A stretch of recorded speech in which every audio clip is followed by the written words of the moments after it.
Hello, everybody. Welcome to another episode of Citizen Central. I almost said launch sequence. I'm so used to that one. Citizen Central is the other podcast. Do this once a month, but we're doing a couple special extras after CitizenCon, bringing in some of the heavy hitters, some of the folks that I talk to on the regular about Star Citizen, but figured why don't we get together on a camera, talk about this stuff, and let people in on the conversation. So today, I've got some great folks to talk about CitizenCon, what came out of it, Pyro, and kind of the trajectory of Star Citizen after the big week that has happened. Let's start from the top left, introducing all the great faces here and, of course, the great picture. RedMonster, my friend, welcome. Thank you for joining me. Yeah, thanks. Glad to be here and excited to talk about Pyro and everything we saw at CitizenCon. It was a fantastic event. And I don't want to spoil too much. And we'll get into it soon enough. Farrister, my friend, how you doing? Yes, well, also very excited to talk about some of the things from CitizenCon. I think it was a bit different this year, so I'm hoping for an interesting conversation. Yeah, they did some good stuff this year, stuff they don't normally do. Hybrid, good to see you, man. Hey, how's it going? I'm going to be the contrarian and say I absolutely hated CitizenCon. It was just no, I'm just kidding. No, I loved it too as well. I went there, seen everybody. It was really, really fun. I can't wait to talk more about it. So yeah, I was gonna say I saw the big smile on your face while we were there. I know you're having fun. SaltEMike, dude, how's it going? Good. CitizenCon made me a lot more confident. That's what I would say. My confidence is at an all-time high. Cool. For all 10 years after this CitizenCon. That's good to hear. I feel like a lot of people's confidence was at an all-time low this summer. Yeah. Like after 318 and then also 319 and then also not hearing anything. Like it was they pulled out. It's kind of funny to think, like, after all these years of how CitizenCon goes down, how CIG will say things like the briefing room, like, oh, we've got this Squadron 42 video, it's going to come out, it's going to answer your questions. The roadmaps, they introduced that, and like, oh, this is going to make sure everything is more kept track of, and like, oh, we're moving things over from Squadron, or from Star Citizen to Squadron, everything's going to get better. And we just keep seeing all these things over and over of like, they're telling us this stuff, but when's the game coming? And finally, it feels like they've done an event that did that. So I guess rolling right into my first question, and before anybody points it out, yes, I know my camera's weird. OBS is doing its thing. For anybody who's watching the video, I'm kind of leaning off the side of the screen here, so deal with it. Now, our first talking point is kind of about CitizenCon and the whole idea that like they've chugged for a while and had trouble moving, and now it feels like they've really gotten somewhere. Does this feel to you guys like a true turning point for this project, or does it feel like maybe just a positive bump? Feel free to... It's still Scam Citizen, obviously. Still 100% a scam. 100%. Okay, yeah, sure, I'll take that. I mean, I've always been pretty positive overall about the project. I'm not as a longtime backer. I've been around since I think it was like 2016. And I've had my ups and downs with the project, but mostly like I just kind of was agnostic. I would just play other games and stuff like that. Like, oh, Star Citizen is just acting up today. Okay, I'll just play something else. And I think the CitizenCon like showcase really solidified my opinion of the game of just being like, yeah, just stick with it and look at it grow, basically. Yeah. I do feel like this is a pretty important turning point. They talked about being feature complete. We had the letter from the chairman, what was it, like a year and a half ago, basically coming out and saying they're going to focus development resources on Squadron 42 first, and then the persistent universe will kind of get those updates afterwards. Now that Squadron's feature complete, right, we're going to see a lot more progress. That snowball effect is going to happen on the persistent universe. I think it's going to be a lot more visible as they move through with the next several quarters. So yeah, I mean, it's really hard to not be excited about the direction of things when they said, okay, we get the letter from the chairman, and it feels like they like disappeared for a year and a half. Mm-hmm. And it was the video content was always kind of like didn't feel like it was hitting right. And then now you kind of know why, right? Is I was always concerned with we're going to take this over to Squadron 42, we're going to polish it and then bring it back to you, which was like, so we're not going to take your feedback. We're going to do whatever we want. And I think everybody was like a little, I don't think I was the only one who was a little bit worried about that. And it turned out everything that we saw that it was, to me, feels like the right choice. And what we saw at CitizenCon was all the stuff we would have seen in an ISC throughout the year or years even for some of these things probably. And now it's about implementing them, right? So they gave a timeline and all that. And it's like, all right, well,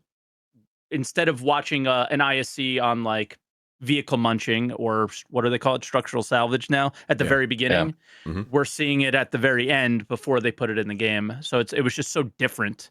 And in a good way, right? It was like, I like that. It's polished. It makes sense.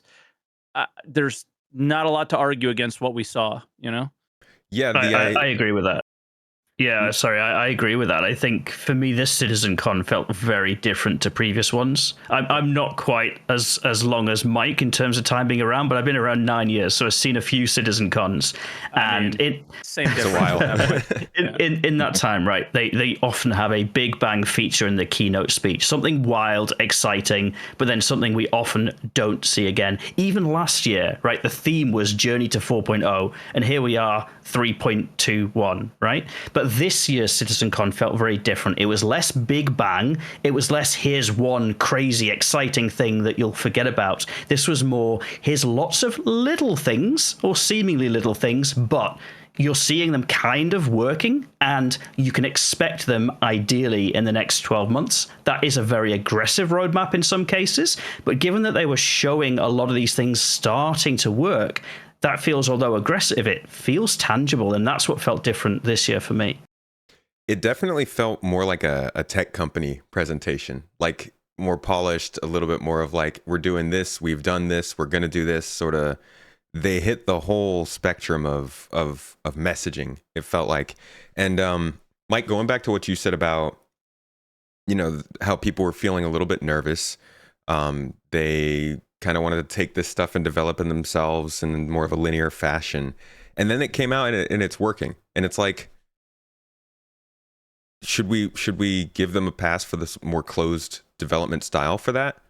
Or absolutely, yeah, you think? I think at this point, like, okay, it maybe not yet, but after implementation of some of these things and how they're implemented and how smooth or how good they are, then why not? Right? Like, it's something I've been saying for a while. The whole, we got to show everything and make sure it's polished has held us back for how many years? How many added years do you think that stuff has put on this project? You know what I mean? Boy. Yeah. Right? Like, what game would we have? Where would we be now if we didn't have 200 ships to, you know, that you needed to have perfect and in working order for everybody, and not in just some like gray box state, you know, or whatever, right? Like, you could still sell the ships and deliver them with a picture, but the perfect functionality like they try to deliver them with, maybe not, right? And same with armors and other features. You know, the list can go on. If it was just normal, like what everyone else does, I wonder where we would be. So they kind of did that this year, and now you kind of see where we could have been, you know? So right. Why not? So why not is what I say. You guys think that they should do more of that? Yeah, I think so. Yeah, it was totally show don't tell this time around, right? Like, every time they've done CitizenCon, it's stuff that they want to talk about that's coming down way down the line. Like, we have this inside joke in my org where we call it like imagine tech, right? Because it's just imagine. Here's this thing that we're gonna do. Imagine how that's gonna work out, right? Whereas this CitizenCon, the only real, like, I guess you could say imagine tech was the base building stuff. But even then, they're saying, hey, we're gonna start on it, which could mean anything. But at the end of the day, that was like the stuff that we're looking at. We're like, yeah, that's going to be a little bit further out. But the stuff they showed was more tangible. They showed actual gameplay. They showed the technology that was on the roadmap that we never saw anything about. We never saw any type of updates about it whatsoever. And then it just pops up and it's just right there. Here it is working as we showed it on the roadmap. Like that, you know, that's the only thing we got was like a little picture and a little description. And here it is in game now and all this and that. And it's like, it's some old stuff too. Yeah, some like, real old stuff. Yeah. You're like, wait, I forgot we were supposed to physically press buttons.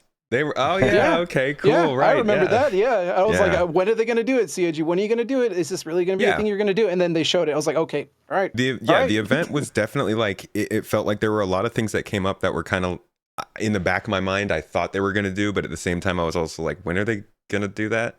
And I was glad to see a lot of that stuff, like little things too, like literally just turning in prone and not clipping into yourself and stuff is just it's great to see. And I feel like that's kind of what you're getting at. It's like this wasn't like big bang stuff. This was like your normal FPS things that you want to be polished for a good experience. Yeah, I watched. I reacted to Quinn69 watching the Squadron 42 thing. Oh, that was funny.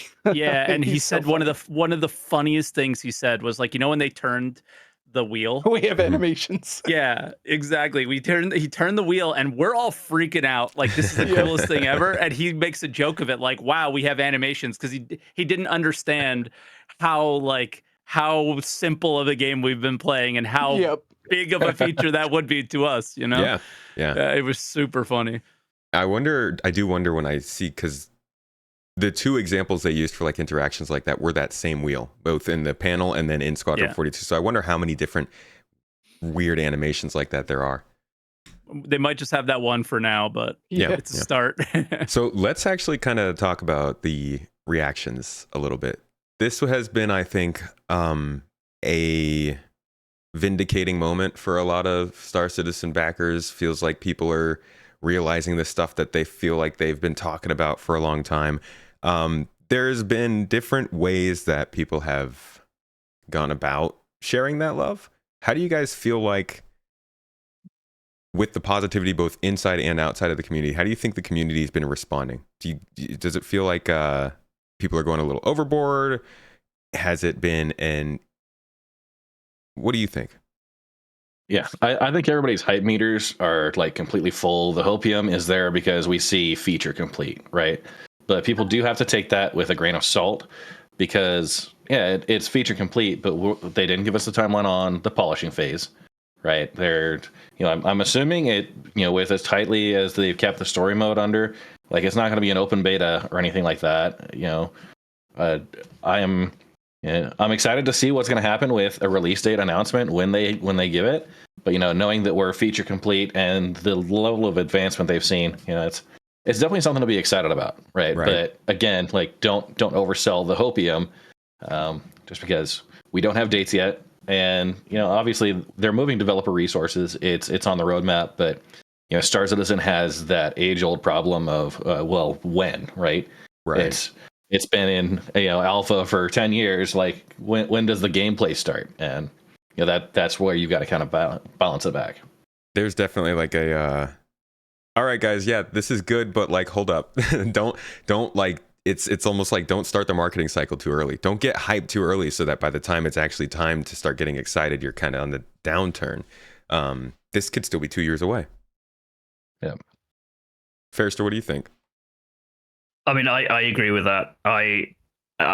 When I make videos, I always talk about what's in game now, and a lot of the stuff that we've got in game has plans for the future. But until it is in my hands, I can't say when that will be, and I certainly can't say exactly what that will look like. So I'm always a little bit nervous. And for me as well, when I was watching the Squadron video in particular, first of all, it looked awesome. But second, I was like there with my pen, like, are they going to give us a date for this? And they said, no, we're still in kind of a lot of work. So I agree with RedMonster. There's clearly a lot of stuff that's going on in the background. I think that means we will get a really great game. For people that enjoy Squadron, it looks like it's going to be really compelling. But my gut feel is, will I see that before the next CitizenCon? Probably not. But so then, follow-up question then, considering all these people that are reacting from outside the community, like I think Quinn, you said, we've seen Asmongold, Luke Stevens, I saw Big Fry, a lot of different YouTubers have been reacting. Do you think that then their positivity is going to kind of fade away? Like it's not going to, because we follow Star Citizen, we understand that we can get hyped and then it will take a while for them to do stuff. A lot of these people who are watching these videos or these reactions might be thinking, oh, well, this is going to be, we're going to see regular updates about this until release, instead of rather just forgetting about it for 6 months or 8 months. I didn't get that impression. I got, like, especially with Asmongold, he was very I thought he was very balanced with it. Of like, this looks really cool, and when it comes out, I'll play it. And it was Yeah, as simple as that.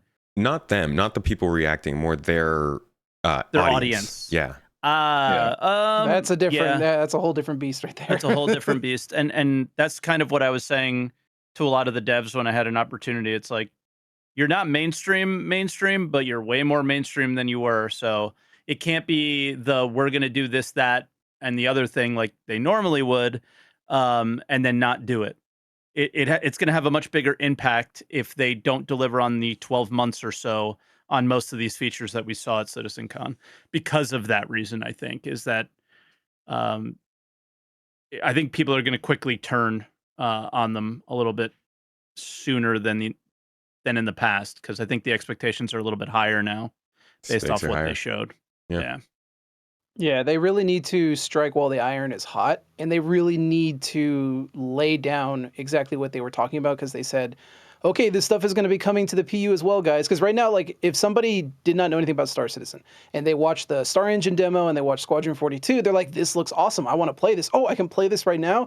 And then they hop in and there's NPCs standing on chairs and people are like crashing into stations and there's lag and people are just teleporting everywhere. They can't open their inventory. And it's like, this is not the same experience. So they need Right. to strike while the iron is hot and really get this stuff out to us as quick as they can, because of course the experience is not matching what they showed. So Right. they Yeah. definitely need to get that down. That was what I was thinking most, is like people are going to watch Squadron 42 video and then think they can get that from Star Citizen and then hop into Star Citizen. You don't even, sorry, you don't even have a compass. I mean, who played 321 since coming back from SitCon? That was tough. I actually have not the memes played were yet. great though. I loved it. Yeah. People were just like watching Squadron 42, all that stuff, and then going back to 321 is just trash. That's what people were calling it. I got so used to like the current stuff that we have that I look at the new UI that they show us and I'm like, that's not real. That's concept art. It's not an actual game asset. In the back of my head, I'm like, this is not real. This is all fake, right? This is not real. This is not Star Citizen. Come on. See, that might be part of the answer to your question about the difference in the positivity from inside the community versus outside. So when I talk to people, a lot of the things that people are excited for are the stuff outside the Squadron panels. It's the stuff that's kind of happening iteratively over the next 12 months. And that's what's got current Star Citizen players really hyped. Whereas I think a lot of the React stuff, it's much easier to do like a really positive reaction to the Big Bang Squadron 42 stuff that's got big name actors and things like that. And that feels quite different. So there may well be a bit of a differentiator there between those who play Star Citizen now and are excited to add to the game versus those that are seeing that Big Bang presentation at the end. Yeah, it's a good point. And I think you've got a lot of people that are on the fence that have played Star Citizen, have put it aside for the time being and said, I'm going to come back when this is more stable, right? They're seeing that Squadron 42 demo, they're seeing the Star Engine demo, and they're getting excited. They're coming back in, but they're running into those same problems. And I think it was Zero State said, like, how am I supposed to play Star Citizen today knowing what's coming out in the future, right? Seeing what's out there, it's kind of a double-edged sword. You're excited about it, but you want to play it so much, you kind of lose motivation to play in the current state. And that's always been the case, right? Like, we're always looking ahead, but this is just the most significant ahead we've ever seen. It's the relentless optimism, right? Yeah, and it's just, when have they ever talked about reputation in every single panel that everybody discussed? When did they ever talk about crafting? When did they ever talk about legendary? Like, it's just everything was gameplay integrated in every single panel except for the engine panel, kind of. That was it. And I've never seen a focus like this before. It's always been location, visual, and this was just such a different mentality. It was like, it was like a different company. You could argue that the base building was also a little bit disconnected because, again, like Tony Z wasn't there talking about the economy, and the economy is super huge for the base building stuff. And the fact that it wasn't there, it did feel a little bit disconnected, which is why like the joke is that it's like Imagine Tech. It's we're working on it, guys, but it's okay. When like how long? my biggest take from that was so special and that I'm holding on to as one of my favorite things was not actually like we're going to be building bases, is that they were very comfortable sharing the high sec you're going to be invulnerable. The low sec, this is how it's going to be, and the no security, this is how it's going to be. The And design. they have been very apprehensive to share the broader scope of the game. And I thought it was always to be like a little bit more vague. So you imagined what the game would be. So you buy a spaceship. And this time it was, this is exactly how the game is going to be. And this really did sound like endgame stuff. People were like, wait, what? We're making spaceships? And now everybody is like, I don't think it'll be the big spaceships. It'll just be starter ships. And now everybody's making their own speculation on that kind of stuff. But it, I mean, I don't. They said everything will be built with blueprints. Like My they were org is going to very be Build a yeah, javelin. my org is going to be an Orion factory. I'm calling it right now. Okay. There you go. That's gonna be nuts. Yeah, I mean that's endgame. Like building bases and crafting stuff is the whole. Like you have to go get resources. You have to defend resources. You have to ship them. All that stuff's just so you can build stuff. So they But kind like of set Hybrid the. said, it's Imagine. So it's got to Sure. be Yeah, made. exactly. But Sure. as long as they're comfortable sharing with you their purpose and their goals, that's something they haven't done since 2016. I feel Yeah. like. Yeah. So that's how I took it. This CitizenCon kind of felt like they opened it up, saying, "Hey, our engine's pretty much done. Here's what it can do. Now we're going to show you how we're going to build a game with it." And it kind of reflected in those panels, like you're saying, everything was more about the actual game we're going to be playing instead of the game that has to be built for us to play. Yeah. Like they Yeah. talked about raids. I was not expecting that at all. No, that was a surprise. Well, and I think that does signal a bit of the turning point, right? That the game CIG and game Chris Roberts wanted had a lot of technical unknowns, right? We talk about the server meshing, the seamless transitions. Now, having demoed and actually gotten success with those unknown commodities of the engine he wanted, the rest, we know how armor sets and attributes are going to work from other FPS games, right? We know how some of these other gameplay elements, like the raids, work from other FPS or MMO games. So now we marry those existing like known commodities with the MMOs with this game engine that they've revolutionized. And I think that's where we start to see it tie in from, oh, hey, this is just like a really pretty tech demo to this is actually like one of the most kick-ass MMOs out there, right? And for Yeah. a space sim nerd, like that's it. The fact that like your raid requires you to fly in with the ship, figure out how to land under fire, like transport cargo together as a group, defending each other and calling out your roles, and then like the whole they've kind of built in platforming using unique things from the game. It's like this is a CIG that understands their strengths and they're building things for it. I love to see that. So you mentioned server meshing there, and I think there's no talking about this CitizenCon or really Star Citizen anymore, and not talking about server meshing. This is like they started talking about this. I know there was like the development team themselves were talking about this probably 2013, 2014, but they kind of introduced us to it in a big way. I think it was like 2018 road to release or 2017. I can't remember which year exactly it was, but they've been gunning for this for a long time. And I'm pretty sure all of us have been around long enough to recognize how big a feat it is that they've done it. How you feeling about their progress on it now that we've seen it at CitizenCon? And obviously that interview with Benoit came out to kind of talk about where they are with the testing. How do you feel about their ability to deliver on this? Let me break I'm it. sure- Go ahead. Yeah. Give it to the backers or something. They need to scale it up, obviously. Like it's great to show it, and I love that because it's not really the most like tangible thing in the world, right? The idea of explaining how server meshing works or even how important it is to the game without having to get into like an essay describing like why it is super important. That's why I use like Sea of Thieves when I explain it to people. Sea of Thieves uses like it's not the exact same concept, but there's some similarities and people understand that, right? Mhm. And then I explained it about Star Citizen. It's like, yeah, you get 30Ks. Everybody hates 30Ks, right? But then imagine like if the server, God, imagine tech. And then imagine if you then have like the server would die, but then maybe you pause for a second. I have no idea how they're going to implement this, but maybe you pause for a second or something like that while everything's loading into the new service, and then you just go on as if nothing happened, right?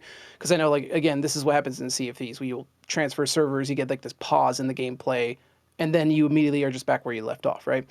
But what they've shown us in the little demonstrations was well and good, but I want to see what that actually looks like in an actual live environment. I want to see what are they going to do when that server dies, like, right? The pause, is there a pause? Is it seamless? Like, what is it? Like, these are questions I have, you know? Yeah. Yeah. It's like When I it's like think- the next step, right? Like we saw what it looked like in 2D sort of graphical overlays, and then we're like, okay, well, what does this look like with just sort of like a game in the engine? And now we got that, and like, yeah, next step is like, okay, now what does this look like in a ground battle or something like that? RedMonster, what were you saying? Yeah. I was gonna say, you know, I too had gone back to that 2018 CitizenCon, talking about the server meshing tech and the presentation with the different colored bubbles that just kind of floated around. Like, I feel like server meshing as a technology is pretty dense technically, and it's hard to relay what's being done and why that's important in a presentation, you know, PowerPoint style.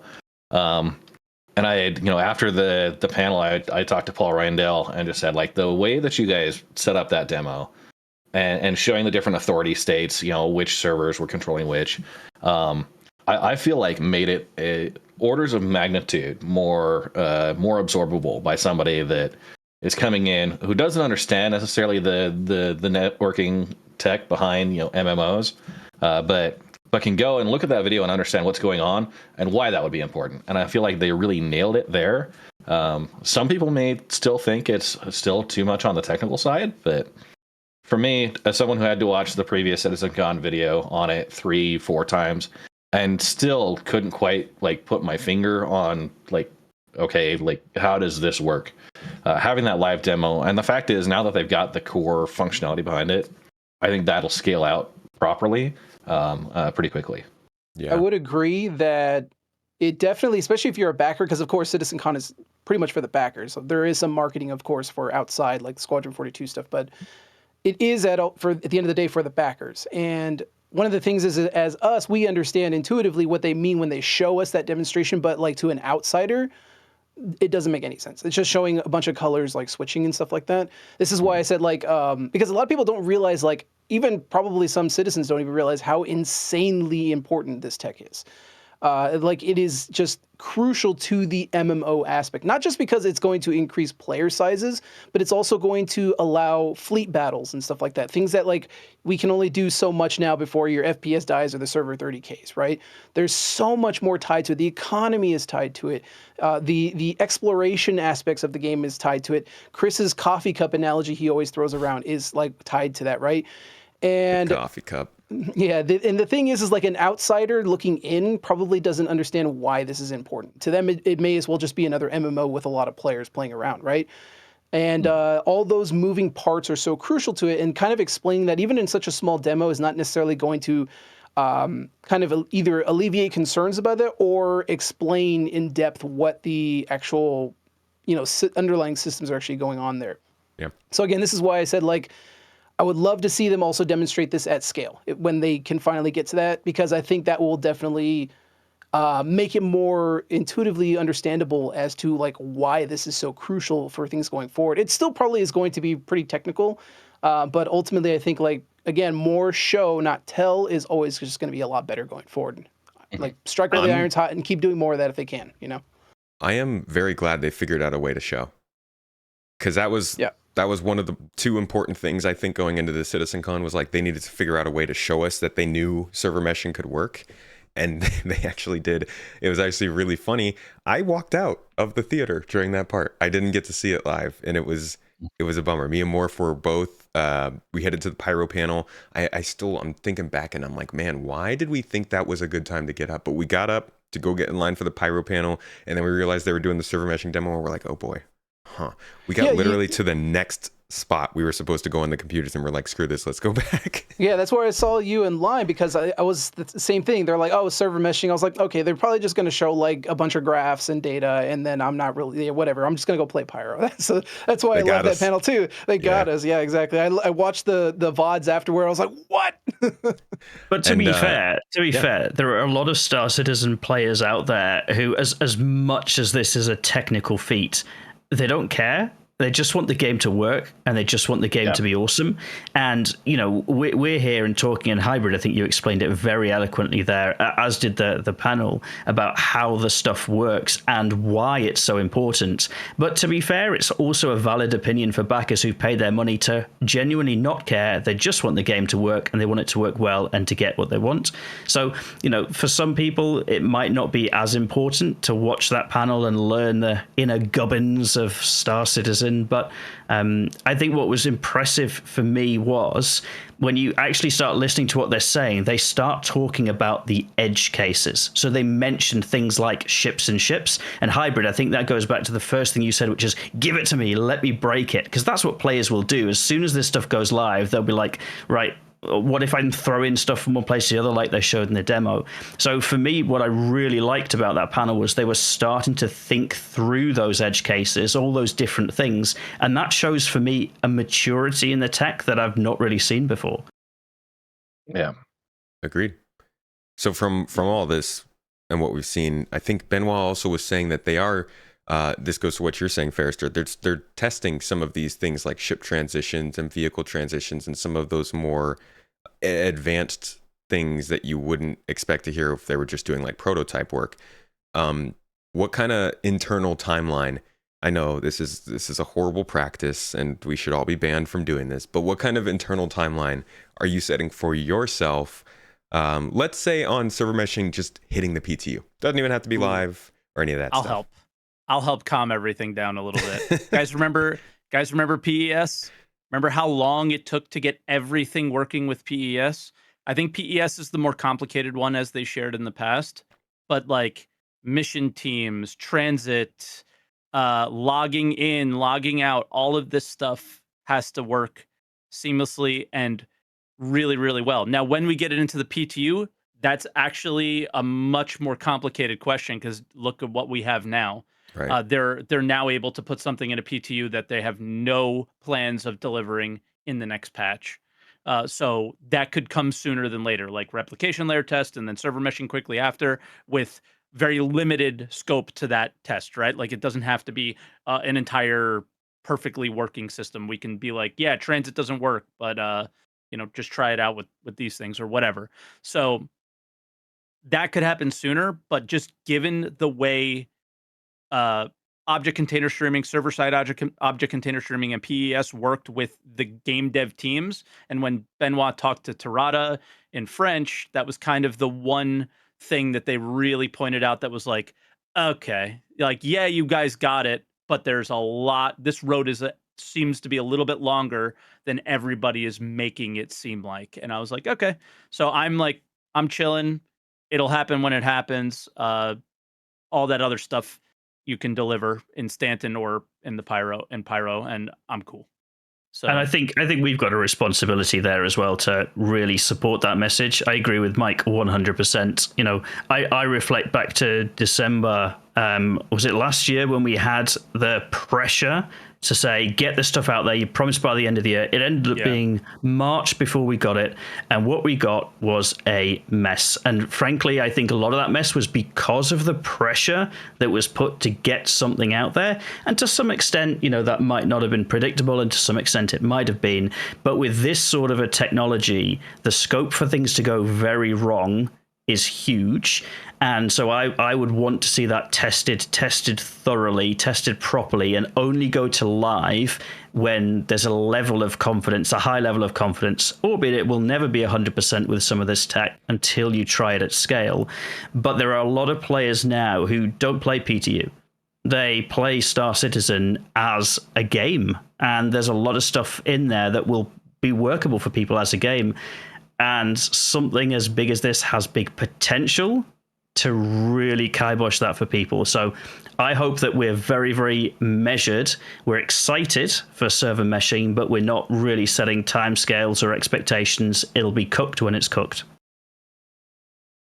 All right. So we're getting a no answer from Farrister, it sounds like. No months. When it's ready. Okay. I like that. The Chris hopium answer. has worn off. Well, I like that we're at this point where like we've seen server meshing, so we're like, okay, do it when it's ready, give us everything else. Whereas like all this time we've been like, please, server meshing, please prove it's working. Well, I mean, how many of us still have fatigue from 3.18, right? Dude, I still have fatigue from like 3.0. It just it stacks. Yeah. As far as the dumpster fires I've seen in my day, I feel like 3.18 was probably one of the biggest, just because the complication that we ran into. And, you know, it's obviously, unproven technology is trying to do it at a scale they haven't seen before. There's going to be a lot of unknowns. And, you know, they've battled it. It was, you know, a lot of us in the disconnects and the completely unable to access our accounts for weeks at a time. Yeah. But yeah, like you couldn't things even, have smoothed out. You couldn't even log in. Yeah. No, I spent release day basically building Legos for 8 hours with a script trying to log myself in. That was it. So I don't know how I survived. Yeah, at least you had a script to do it.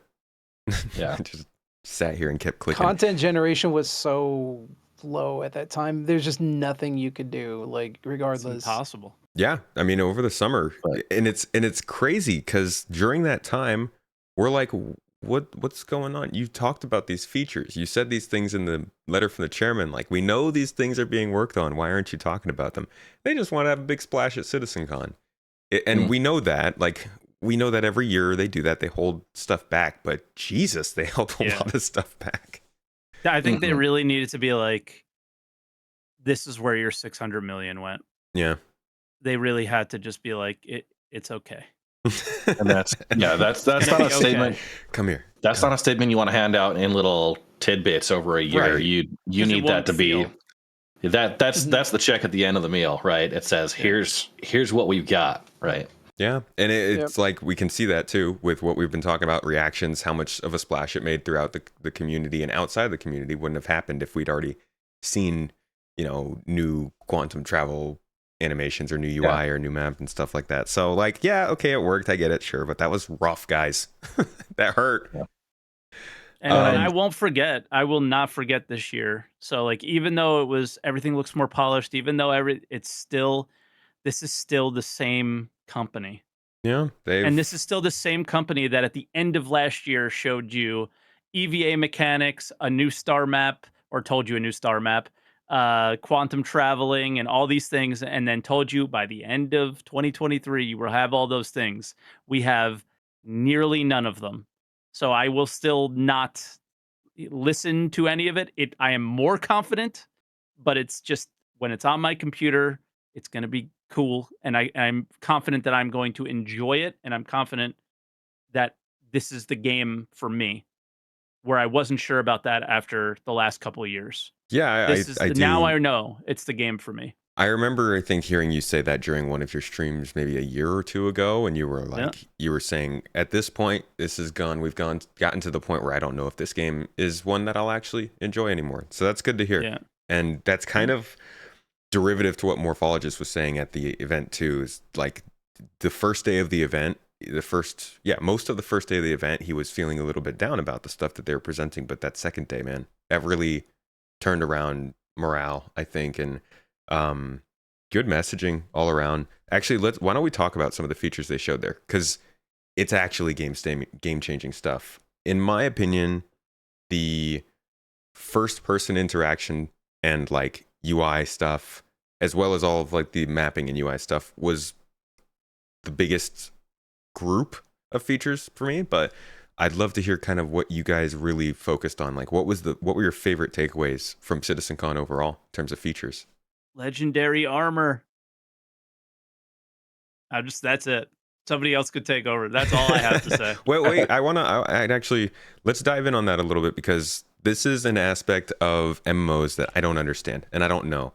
But there's been a lot of commentary on it in my chat that I feel like I need to get more versed on. The idea of armor or item rarity right? The colors that are associated, everybody points towards World of Warcraft for that. Some people like it, some people don't. Personally, I feel if there are reasons for the armor to be different, that makes sense. But I know there's a lot deeper conversation there. Can you do you know much about that? Can you dive into that? Does anybody else want to? I can, I think, but I know some you guys have you guys have experience in this stuff too, I'm pretty sure. So I have some experience. I'm more curious to hear your take on it, Mike. okay. I just think it's less about the common, uncommon, and legendary stuff. They were not very clear about what that will actually mean. Yeah. So the thing that really mattered to me was that they said that there would be armor sets for certain types of professions. So if you're going to be a medic, what does that mean? What sort of attachments are you going to have, and what sort of extra experiences are you going to be able to enjoy because of it? Right now, armor is 40% damage reduction, 30% damage reduction, 10% or 20% damage. I don't remember what light is, and that's it, right? And then a little bit of temperature stuff. So what those numbers are all going to mean and what sort of characteristics each armor is going to have, they were not clear about at all. I think that's something that's very similar to base building. We're not seeing that in 12 months. That is incredibly complicated and it might take a really long time. But the fact that they want you to it's about progression. It's about MMOs never turn off, and you can play them for 10 hours a day or you can play them for 1 hour a day. And every day you can work towards improving your character and improving your experience and making everything you do easier or opening up and unlocking new experiences for yourself through that stuff. Yeah. So that's what it means. Like for me, it was like, all right, I'm going to be able to mine different things with hand mining or new salvage experiences, being able to not just hold more stuff, but maybe hold different types of material, right? Volatile things like that, right? You can go take it anywhere, it can go anywhere. And that's what it means is that you need to work your way to that. So instead of popping in every day, having the world is your oyster sandbox experience, which I get a lot of hate for my opinions, and that's one of the ones that are very common of Mike, this is a sandbox. You can do whatever you want whenever you want. No, that's not what a sandbox is. A sandbox gives you tools and you can choose which way you want to go, but there's sand to play with. And this is the sand, right? You take your time, you figure out what direction you want to go, and you work your way towards that. And this is the work. So playing a game every day, and maybe you don't succeed every day, but you're working towards that success. That's what an MMO is. That's what this means to me. Yeah, just to kind of oh, sorry, I didn't want to interrupt. No, go ahead. Yeah, I just wanted to build off of that real quick. Like an example of a sandbox game, but also has something that you can work towards. Kind of like having a class system is like Conan, right? Yeah. Conan, like for example, they had that one update where they had sorcery. And that is like an entire tree that you can kind of like focus on. You could have a faction of friends that you're playing with. You can have a guy that's like the sword and board warrior, and then you can be yourself like the sorcerer. But there's an entire progression system built into that where you are just skilled into sorcery. And this is kind of the same thing they're kind of talking about here in terms of profession, because like Mike said, there's not a lot of distinction with armors right now, right? There's like, it's just the damage reduction, and there is weight properties, but it's never explained. There are weight properties to a lot of items in game. But beyond that, there's no distinction for a lot of stuff in game. So for example, we have the paramed device that we use to res. Like everybody runs around with a paramed device because they can. There's no penalty to using it.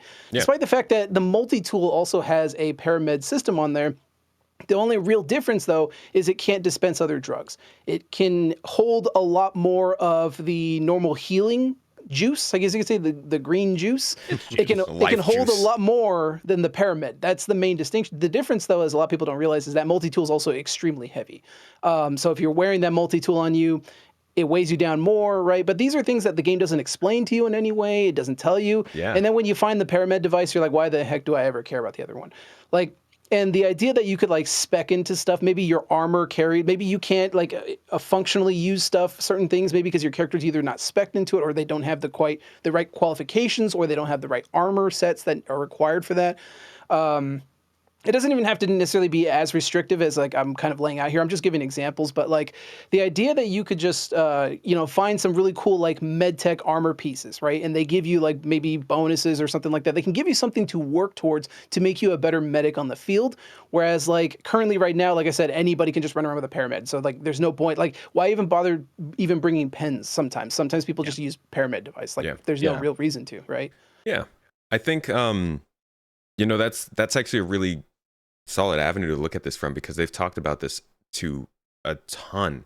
There's actually a panel in 2019, Armor Archetypes, I think it's called, and they go over all the different, this is the stuff, and there's that progression. Like they were very conceptual back then. Now we can finally hear how it's getting worked into gameplay stuff, but they talked about like what you're saying, and I mean, we've seen this in development too. Salvage Backpack showed up in the monthly report quite a few times, and it's disappeared, but you know it's there. Yeah, it's there, and it's part of this, what they're talking about. The idea that like somebody who's cargo hauling isn't going to be carrying around a multi-tool with a medical attachment. They're going to be carrying around a full-on tractor beam tool, and probably like or an exoskeleton. Yeah, that now they can carry heavier, whatever. It could be anything. It's just that's the one thing that why I pointed it out is like typical MMOs might be like 20% weight reduction, and like there's like very gamey things. Yeah. So we don't know how gamey they're gonna get. I'm for them going as psycho crazy gamey as possible, just not because we don't have skills. You can't like add attributes to people necessarily, but I'm for them going as far in that direction as possible, and I don't think that'll happen, but I'd love to see what that looks like for them. I'd like to see it make sense. So like, yeah, it has to make sense. Like you have you're wearing a thicker, more heavy piece of armor, but it's still like a combat piece of armor as opposed to like an undersuit for racing, super light stuff like that. Like I like that, but it would suck if it was like, oh yeah, you put on this armor and now you can carry 3 extra weapons or something like that. I don't know. And that's kind of a good point. I see it being like a racing dedicated undersuit that gives you like a 20% G-force resistance, right? You're not going to black out as much because it's one of those compression suits, right? Or something for like the mining. Maybe you've got a unique backpack that's got like 3 attachment points for your the modules you put on, right? Yeah, the gadgets, right? Yeah, throw on more slots for that if you've got good reputation with mining. Like that salvage tool was a big disappointment for me when we started to get salvage, because we could do hull scraping with just the handheld tool, but we had shown these visual assets of a dedicated, kind of tractor beam like that just wasn't there, right? And I'm sitting there scratching my head like, we saw the backpacks, we saw the tool, like, are they not here? That's probably rolling into that reputation level system. And it was mentioned during the cargo lifts and talking about like kind of the cargo missions that reputation is going to have specific like ship skins, clothing, armor sets, devices that are reputation locked behind those separate factions that you're not going to be able to buy in game. And I think that's part of it. But back to the actual itemization, give us those perks, additional module slots, additional G-force resistance, and temperature type stuff, additional burrito holsters and things like that. Yes. Honestly. Yeah. Triple up the double dogs. What else? I mean, you mentioned reputation, but what else did you guys really find interesting at CitizenCon? I think for me, I really don't understand. I'm here amongst some fantastic guests who are extremely knowledgeable about the game. They're dynamic, entertaining individuals. And you asked what's the most exciting, tangible gameplay we saw at CitizenCon. How are we not talking about engineering gameplay? It was incredible. Here. Yeah. Yep. It's one of the big things I'm waiting for him. Exactly. That is the most exciting thing for me. I know we've talked about it before, but for me, it really opens up much more meaningful multi-crew gameplay, especially for larger ships, but also to differentiate the advantage of crew for smaller ships. So for me, if we see that in the next 12 months, I think that would add an awful lot to a lot of the ships that we've got in game now. Without having to do potentially a lot of extra work, it adds a lot of potential gameplay. So for me, that was the most exciting thing. Well, do you think that you don't think it's going to take a lot of extra work for them to update the ships for it? Who knows? I think there'll be a mix depending on the ship, but I think it'd be a lot easier than building a whole new ship, for example. I don't think you'd need to go through everything because of the way that a lot of the ships have been built. There might be some of the older ones that are more challenging, but I'm hoping that there won't be like lots of remodeling of the ships, for example, required to get some basic functionality in. I think a lot of... Go ahead. Who? You. Oh, okay. Sorry. I just real quick. The only reason I was apprehensive to not say that was because that one really left a lot more. I noticed a lot of people and even myself a little bit just going, how often are we going to have to deal with this? Will it get tedious? There's a lot of questions about it, but the only thing that I will take and be like, this is awesome. I love the thought process is the battery system and the choice of like your bigger ships can't do everything at once for at least for an extended period of time, right? The battery sounds like it'll allow you to do a little bit of everything for a little while at least. But I love that. But outside that, I think a lot of people are like, all right, but how's this going to play out? And then to Tomato's point is like, they showed us this 2 years ago. And we're still not that close to it. It seems like to get it in every ship at least. So that's why we heard this is going to be an experimental mode because there's no shot you're getting this on all your ships anytime soon. So enjoy it here. We'll gather feedback on it here. We're going to prove it out and perfect it here. And I'm all for that. I think the experimental mode part was actually the best part of it for me. Is like, get it in our hands. Let's enjoy it and let's break it on it. We can go break it. Exactly. And, we talk about the 200 ships and the version control that has to be going on with those every time there's a new, kind of item to that gold standard. We hope that they've engineered these ships, from from previous. They've gotten it ready so we can just plug these components in when they're ready. But at the same time, how many of those 200 ships were designed with this in mind, and how many are going to need to go back through some type of retrofit process, bringing them up to the new gold standard, and how does that gold standard change over the next 12 months as they continue to engineer? That's, as someone who's dealt with other version controlling and project management stuff there, it's a rabbit hole I don't envy them for, but I'm curious to see how it's going to play out. So yeah, 200 ships they got to get to. All of them have to be gold standard, and I mean, just even like some of them have to be reworked, like the 600i, for example, right? And even then, that's taking them a while to do. Obviously, they seem to be diverting resources elsewhere, but just the 600i alone, just the rework required to get that up to a gold standard and a better place than where it is now, that is taking them quite an endeavor. Now, imagine like the Starfarer or the Caterpillar. Like it's or the PMM. Yeah, they've got a lot of work. The one thing that I do like though is that like gold standard 2 years ago when they were doing the Gladius really didn't mean much to us. It meant like there were buttons and the lighting was updated. But now gold standard is like, okay, the damage system's there, engineering is there. Clearly they have gotten better at like specific little lights and things with like the we saw it with the Cutter and the Corsair.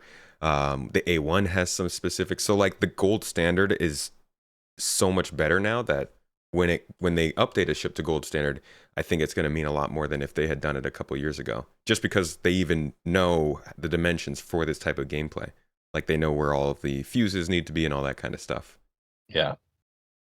So it's always a moving target. But engineering gameplay is huge. I mean that's multi-crew. That could change the entire game. This is take Sea of Thieves and blow it up times 10 and then add vacuum. Yeah. Anybody who's really concerned about the number of empty seats on their like really oversized ships, like raise your hand. Yeah. Well, that's actually that's a good topic I think to go off of with this is like, because we're starting to get to capital ship gameplay. People are going to start to realistically want to have their big ships out in space over the next couple of years that they can do whatever they want with. But engineering is one of those things that seems like it's going to put a little bit of a stop in that. I'm sure a lot of people would like to be able to solo like a pretty big ship. How hardcore, and this goes back to what you were saying, Salty, about we don't know how often these like problems are going to pop up. What would you expect? because they've said they don't want people to fly big ships on their own. Do you think they're gonna like be really, really tough about that, or will you be able to make it work?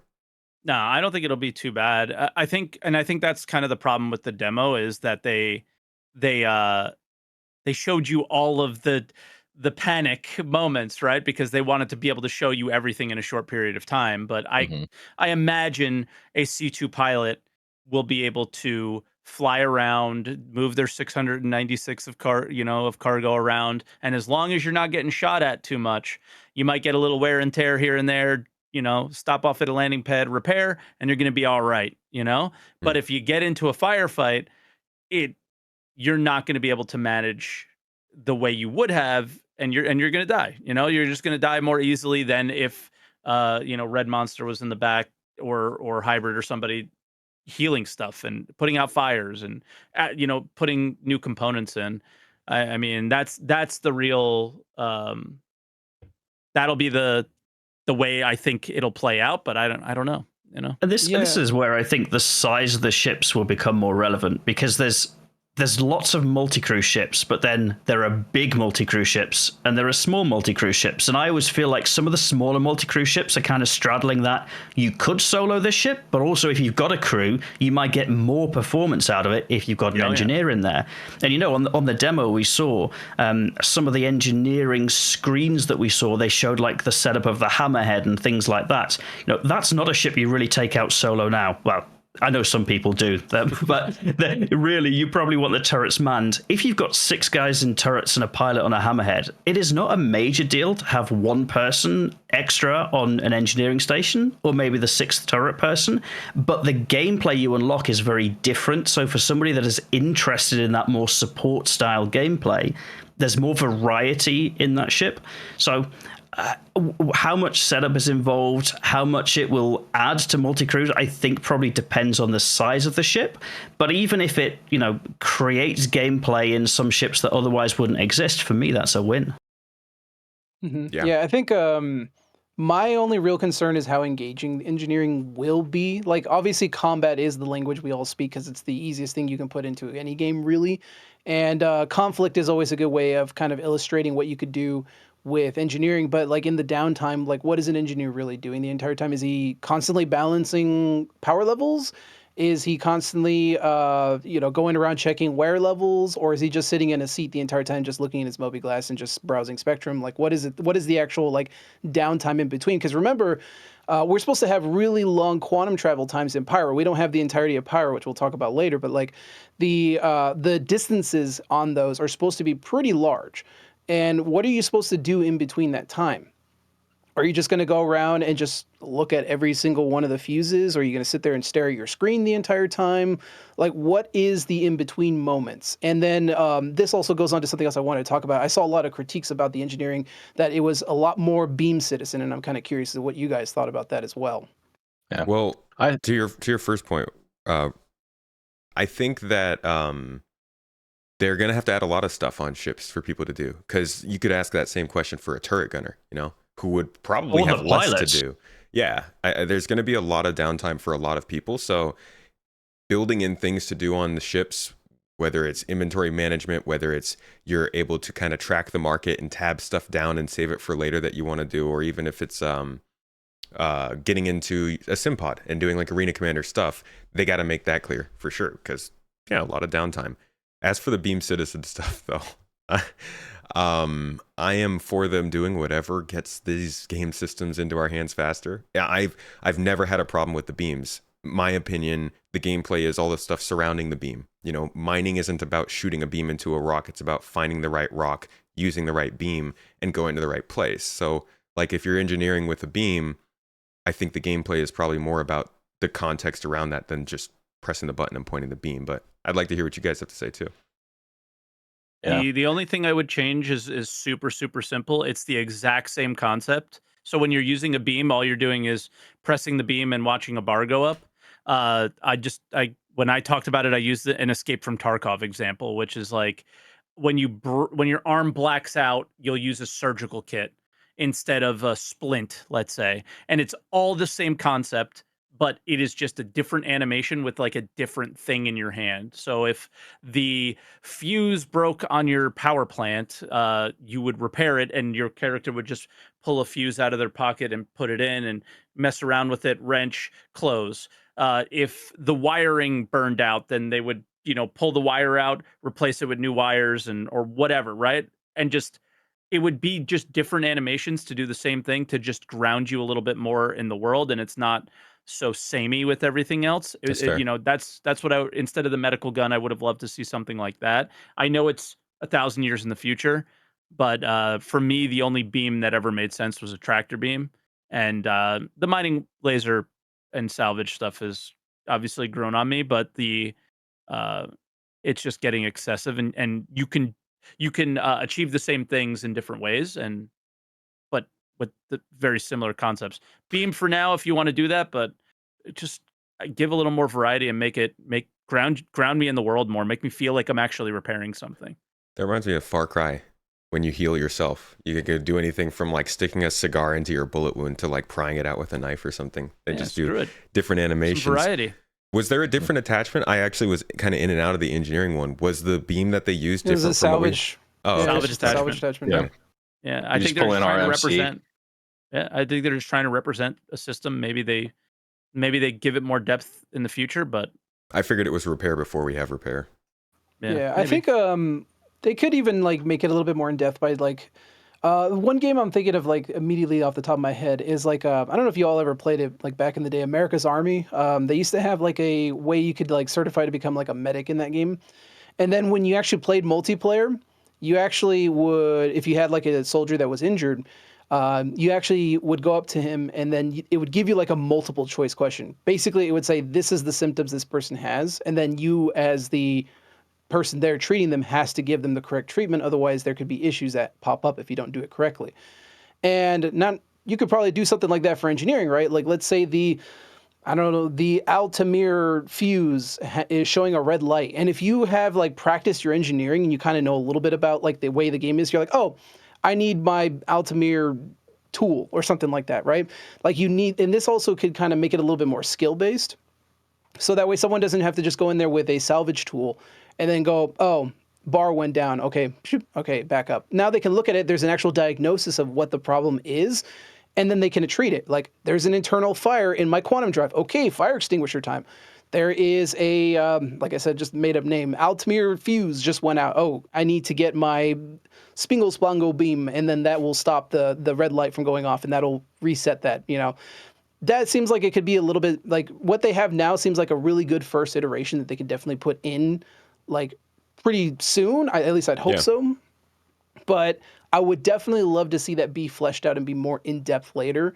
And like something like that, like a multiple choice kind of very simple system, like testing your knowledge of your engineering stuff. And then you can then apply that to fix it. And then if you don't do it right, all kinds of shenanigans could probably happen. I think that'd be pretty funny. It also, because everybody loves the sandbox aspect of it, it also means you can do some really funny stuff with your friends, right? You can swap different fuses that are not the correct fuse, and then it causes all kinds of weird nonsense to happen. Maybe you have a light show going on in your engineering bay now or something like that. So I would definitely like to see that be fleshed out a little bit more. So we'll definitely see how that goes when they bring it to our hands soon. So I don't think anybody could disagree that it's a damn good base, though. Yeah, it's like medical when it first came in, and good to remember is the things that Thurston mentioned during the design brief earlier this year, like the different glitches and stuff that can happen, the power surges and things. That's kind of where it sounds like they might get a little more creative with how you're gonna fix those problems. But who knows? We'll have to see. How about mapping systems? What do you guys think of all of that? I'm a huge fan. I'm a huge fan. The miners are happy. Yeah, dude. I long for the day when I don't have to go drop a delivery box to mark a location, right? I think that's number one. And it's getting lost in caves. Like, I think that's going away. They talked about kind of the local map populating. And I've got to say, I'm interested in the data running aspect of it. If you can compile an entire cave system mapped out, mark specific POIs throughout the cave as you're going down there, and then condense that all into one package, sell it off to a data broker that somebody wants to go use that cave as a hideout sometime. You get 1,000 credits or something here and there. But that's exploration. It's like all we need is the ability to set a data point, and everything else is kind of in place. Well, not everything, but that is a sand shovel in a sandbox, right? Mhm. Like that is It's one of the huge. most, or a bucket. It's one of the most important tools. Yeah. That's like a low key winner of the convention. Is literally just the data No point joke. setting. Yeah. No joke. Yeah. And I feel like the way that they've redone the map now, how it, whatever scale you go to, you've got the cosmetic scaling for the planets, but it goes down to the interiors of ships and all of that. We saw that shader, that pack, I think last year at CitizenCon. Yep. With the Idris. Everybody was really impressed with it. I feel like they've nailed it, and I just get it to me and let me break it, right? And obviously, I'm sure hopefully it comes with some type of data broking market that we can sell our pins, and if not, I'm sure the community will come up with their own tools. Yeah, We'll figure it out. Yeah, like it doesn't matter what they give us. Whenever they give us data points, the player economy is going to explode. People are going to be going out there finding Quantanium, putting it out on websites and Discord and stuff. People are going to have bots of like, oh yeah, here, I'll just transfer. Like, it doesn't even matter if they give us the tools or not. And that's, I think, like what Mike was saying, it's a shovel. They give us data points and we're going to do so much with that. The idea that you're going to be able to scan, do the ping, and then reveal stuff and save that into your map and watch as the map kind of builds itself, I feel like is they just pulled the scene from Prometheus and they were like, I know a lot of people want to do this. You guys know what I'm talking about? Yeah. The part with Idris doing his accent, his smoky accent, and all this stuff, and they're scanning the caves, and like everybody's like, this is so sick. You got orbs and they're scanning stuff, and the Star Citizen devs are like, sounds like a good idea. I love that stuff. I've been waiting so long.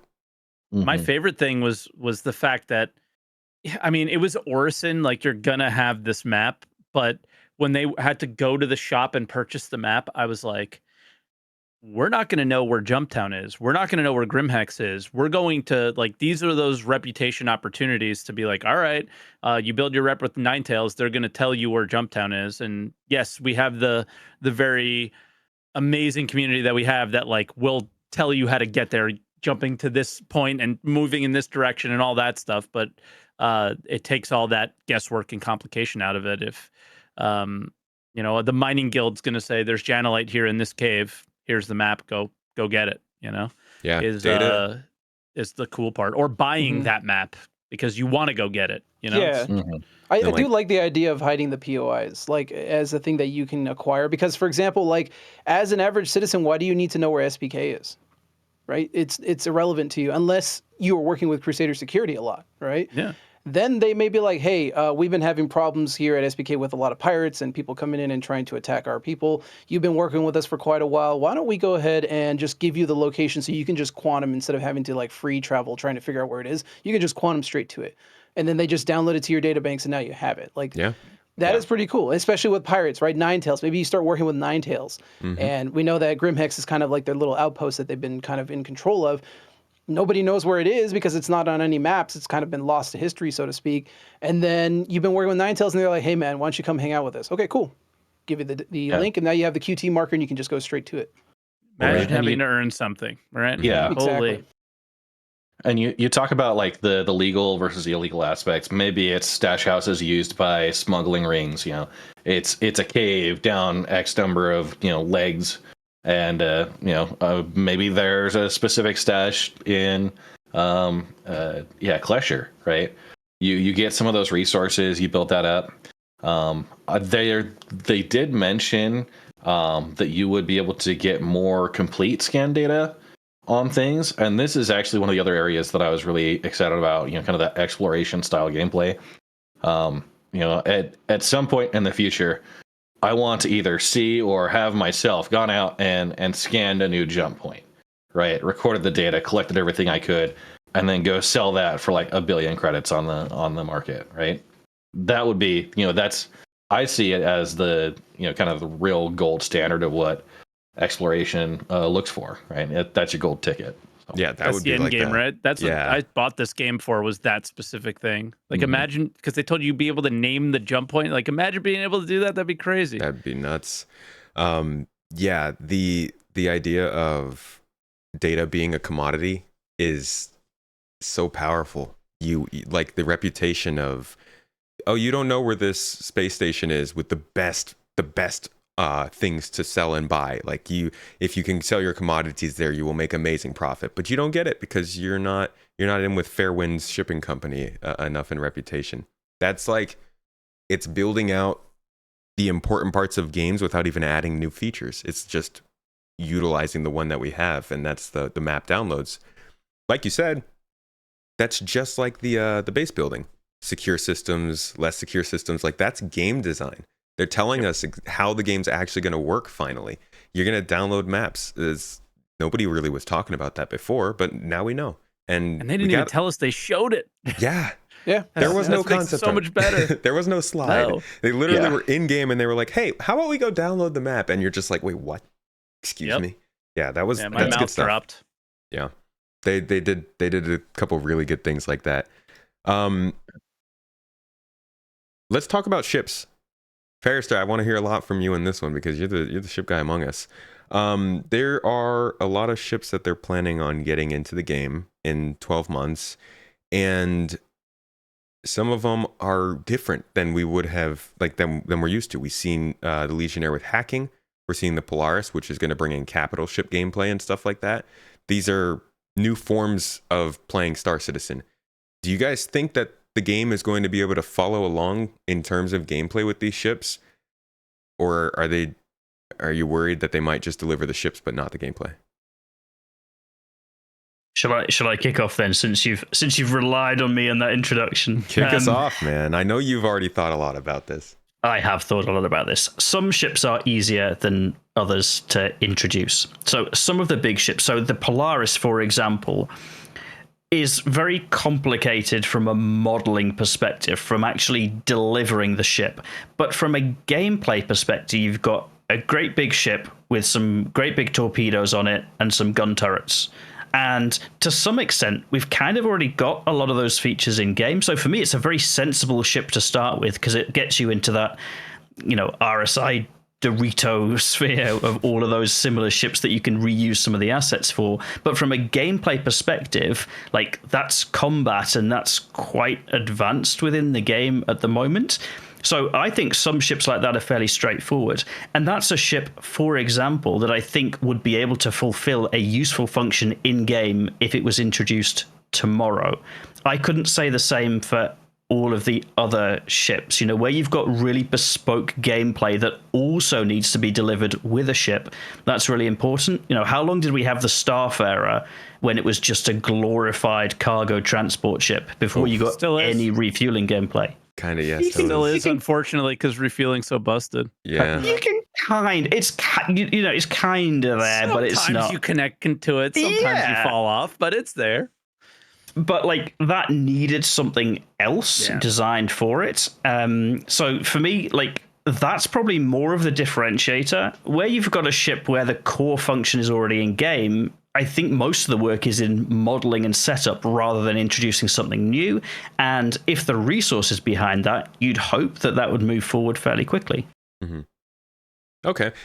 With the Polaris, I'm also thinking things like master modes making turret gameplay a little bit more realistic, and like the idea of people logging on and off of ships and all that kind of stuff being more down the line, I guess, and more solid. I keep thinking of the little things that make it worth being on a Polaris as opposed to maybe just being on a couple of Andromeda. I guess Andromeda wouldn't make sense. Like, I don't know, Eclipses or something else with torpedoes. Like, do you think that there's going to be a realistic reason to be on a capital ship by this time next year? No. Yeah, let's be real. There really isn't. There's a lot of sticks they're showing, but not enough carrots, right? Like, we need a lot more of like the economy systems, the base building systems are all important for that, because a lot of people who are going to be using this stuff is going to be a lot of organized groups, right? And organized groups are then going to be in conflict. They need something to be in conflict with. It could be territory, resources, things like that.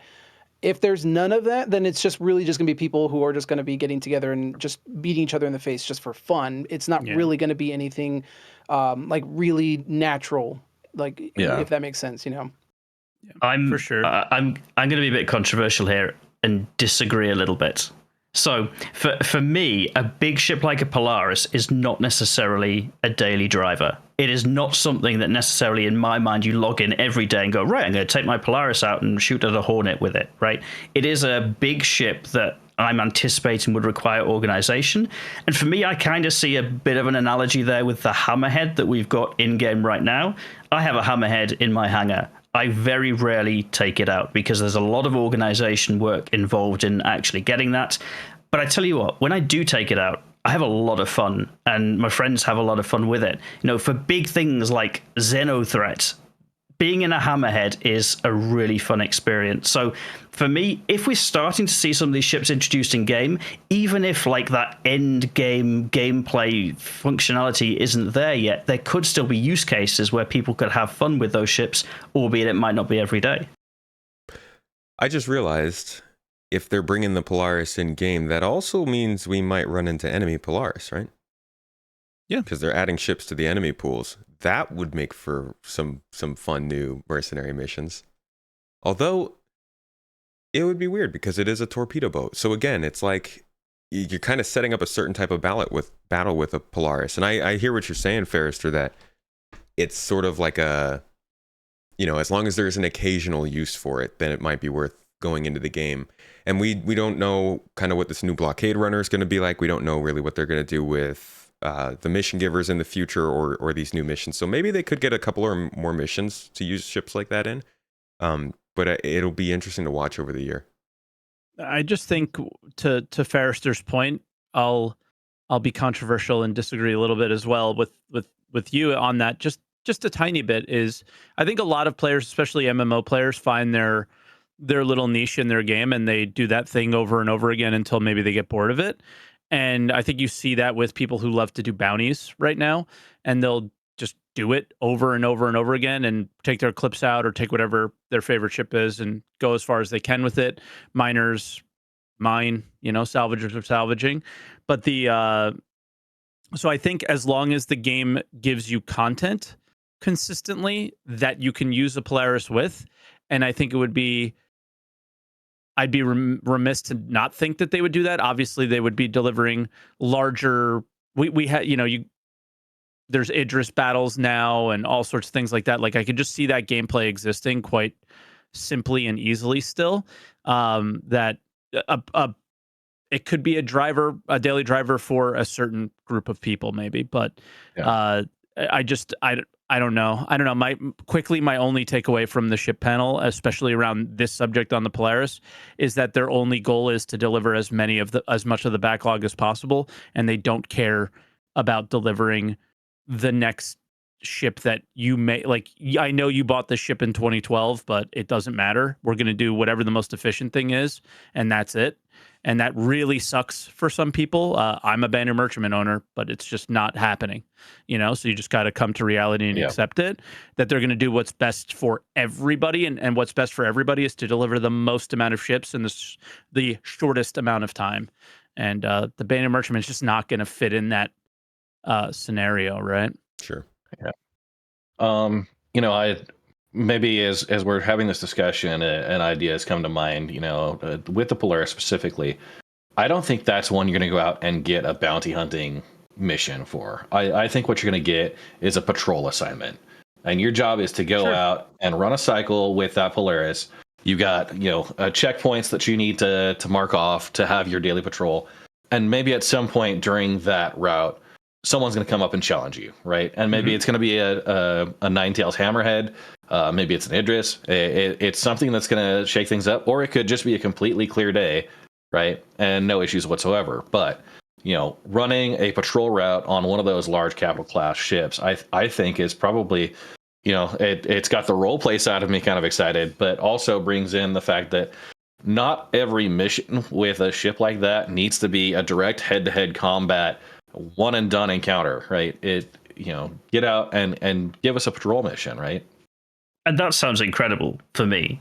I would love that. I guess where I was coming from with my comments is if I have to wait 3 years for that gameplay, I would rather have the Polaris now in a year's time with what we have now, and then wait another couple of years to get that, than wait 3 years just to be able to walk around a Polaris, if that makes sense. Yeah. Okay. I think it works for combat ships, but I don't know if you guys share the same opinion. I'll definitely, Red, I'll ask you this, but my opinion on the RSI miner that they mentioned. Are you excited? Yeah, see, you seem excited. I don't want it at all. I want them to flesh out crafting and all these other things around mining and what refining looks like. You need to get just how they talked about the economy and the dynamic economy, and I imagine we'll touch on that a little bit later too, of we need to get all these systems online before we bring in this stuff. You need to get all these systems online before you build the ships that use them, because go look at the Vulture. You made so many mistakes there, not on purpose. You just didn't know. They didn't know any better, The RSI miner, I'm hoping, is our introduction to bore mining into planet surfaces. Yeah. But I don't want to walk around it. I want it to work. But with a combat ship like the Polaris, I can walk. I'm 100% with Farrister on that. I can walk around that thing because I know I'm going to shoot a missile with it. I know what it's going to do. So it's different. I think the mining gameplay we see today and the mining gameplay that they're going to release to support the RSI Orion, which is one that I have not seen mentioned as far as the RSI capital ships are developing, right? That's been silent, but also the mid-range between the Mole and the Orion. Both of those, I think there's going to be a new tier of mining gameplay that comes out with those, but that also kind of ties back into the base building and the crafting, that we are going to have a reason to get and collect that volume of resources, not just to sell for profit, but like to build org level bases, right? And one of those things I've suggested as we get new systems and jump point stations opened up, turn it into a community works event. Say, we need 10,000 units of iron to be able to put this space station together, and you've got a full bill of materials that you've got to do, but you're going to need those larger ships and that large coordination between groups to do those. I don't know that the gameplay right now, it's not going to scale for mining to get into that level. But do I want to go run around my Orion? Maybe. Like we saw, you talked about the Starfarer. We saw it come out. It was pretty to walk around in. You got used to it, but it didn't do much. Same with the Reclaimer. That's another great example. We knew that there were the seats there. We didn't see until hull scraping came in what the Reclaimer was. It was interesting for maybe combat scenarios, and we got the Black Kite missions, but it came in long before the gameplay was ready for it. And not that was a bad thing, just that there was a lot that needed to happen behind the scenes to make that gameplay engaging for that scale. Yeah. Do you guys think that the same thing might happen with the Legionnaire and hacking? We saw that on the roadmap, I guess, for the next 12 months. You think that means that we're going to start to get hacking and boarding stuff? It does kind of fit in with engineering. Yeah, I was going to say it pairs really well with the engineering gameplay. It'd be interesting to see how they manage the access controls. It may just be anybody that's internal to the ship has access. Anybody that's external doesn't, unless they go through some specific patch, hacking in and doing that. Anybody else on that one? Don't care about the Legionnaire? I mean, I think when we see the hacking mission that they did with the tool again, when we knew that they have bigger plans for it, is sort of like concerning when it comes to that specific gameplay. So it's like, damn, you showed me a whole engineering UI. You're probably going to use this for hacking, but how far away is it if you're working on a mission that you totally are going to scrap later? It was kind of so. I missed that part. That's the one ship. It was an ISC or something. The you go down, you put the hacking chip in, and then you got to turn off the servers or whatever because they're cooling. It was like 3-4 weeks ago. Oh, yes. That's the one that they were working on in like the UGFs, right? Yeah, but it just tells you that they're like, okay, well, we're not using the new hacking mechanic for this, yeah, so you're right. Yeah, it's basically like the SBK thing where you just plug in a card and then everything else happens in the background. Yeah, basically. that has been weird. I was like, why are you guys doing a data heist mission right now when hacking is in development, but not that is strange. Because it's not. That's but probably why. It's God, the power checker. Yeah, I mean, it could be.